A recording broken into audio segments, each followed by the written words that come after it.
Let's show how we can store data for a BYOC Pulsar cluster in an S3 bucket in the Iceberg format using Tabular. Here I am in Tabular, and I've already created a new storage connection that corresponds to a warehouse called training. It's storing the data in an S3 bucket with the name given here in the US West 2 region. My StreamNative BYOC Pulsar cluster is also in this same region. I'll be taking this training name for the warehouse along with a credential that you can create by going to your profile. And if you create a credential down here, you'll be taking that training name and that credential and providing that to StreamNative support to enable storage in the Iceberg format with Tabular.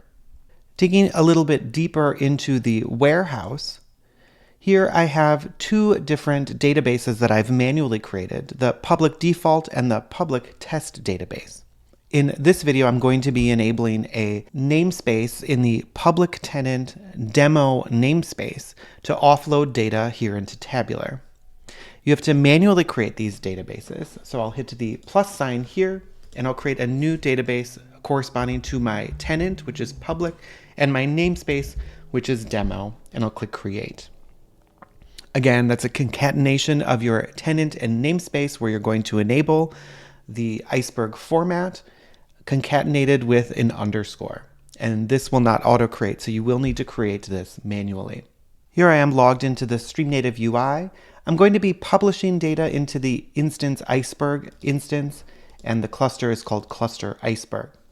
If I go ahead and look down at Pulsar clusters under details, you'll be able to see, just as was shown on the homepage, that this is a BYOC cluster, but this is located in the US West 2 region, close to my S3 bucket for the Iceberg format with Tabular. The public tenant already exists, and I've already created a namespace called demo, where I'm going to be publishing data to in just a minute.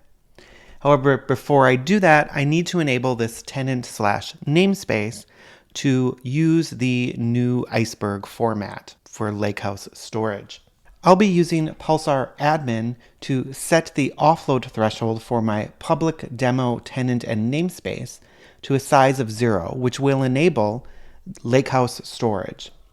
The cluster would have already been set up to use Iceberg by our support team, but this will then enable it at the namespace level. So all topics inside of this namespace will start to be offloaded. Admin URL, auth-plugin, and auth parameters fields are all connection parameters into the StreamNative BYOC Pulsar cluster, which would have to have a public endpoint exposed to use pulsar-admin from your machine. But the command then is namespaces set offload threshold with a size of 0. I'm going to go ahead and execute that command. And if you want to verify that it has been set, you can remove the size flag and run get offload threshold for your tenant and namespace, and you should see that it's set to 0, as you can see here. Here I have an IntelliJ project open with some Java code for the Pulsar Java client. I'm going to be publishing messages to the public demo tenant and namespace to a topic called input topic. I'm going to be using the Avro schema with just two fields on it. One is a static name, or a name that I use just as a field. It's the same on every single message. And then there's a key and some properties, but I'm also going to be publishing a value for the Avro object. The second field in it is going to be an incrementing number. So we can see as we publish more messages that value will be going up. Let me go ahead and start publishing messages to our topic called input topic. Before offloading will begin, we need our first rollover of a ledger. The minimum amount of time that will happen is in 10 minutes, and then only after 10 minutes, if there's 50,000 messages, would it roll over. So we're going to wait for 50,000 messages to produce, and this would correspond to the number of entries.